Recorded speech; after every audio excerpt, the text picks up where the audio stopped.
அருள்மிகு மலைமேல் கைலாசநாதர் திருக்கோவிலில் 500 கிலோ நெய் ஊற்றி மகா கார்த்திகை தீபத்தை ஏற்றி வைத்து வழிபாடு. முன்னாள் முதல்வர் ஓ பன்னீர்செல்வம் கார்த்திகை தீப வழிபாடு. இந்து சமய அறநிலைத்துறையின் கட்டுப்பாட்டில் உள்ளது அருள்மிகு பெரியநாயகி உடனுறை கைலாசநாதர் திருக்கோவில். இக்கோவிலானது திருவண்ணாமலைக்கு அடுத்தபடியாக மலையை சுற்றி கிரிவல பாதையுடன் அமைந்துள்ளதால் இக்கோவிலானது தென் மாவட்டங்களில் மிகவும் பிரசித்தி பெற்றதாகும். இக்கோவிலில் மகா கார்த்திகை தீப திருவிழா நடைபெற்றது. முன்னதாக கைலாசப்பட்டி கிராமத்தினர் கிராம மக்கள் சார்பாக பால தீபம் மற்றும் பரணி தீபம் ஏற்றப்பட்டது.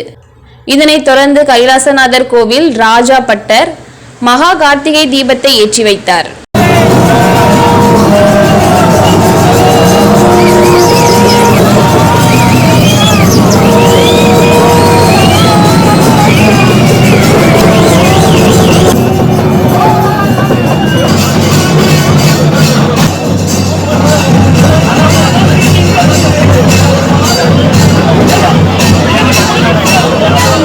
கார்த்திகை தீப திருவிழாவை முன்னிட்டு கைலாசநாதர் கோவிலில் முன்னாள் முதல்வர் ஓ பன்னீர்செல்வம் அவரது ஆதரவாளர்களுடன் வந்து கைலாசநாதரை வழிபாடு செய்தார். தினமுல்லை செய்திகளுக்காக பெரியகுளம் செய்தியாளர் சக்தி. செய்திகளை உடனுக்குடன் தெரிந்து கொள்ள தினமுல்லை நியூஸ் தமிழ் சேனலை சப்ஸ்கிரைப் பண்ணுங்க.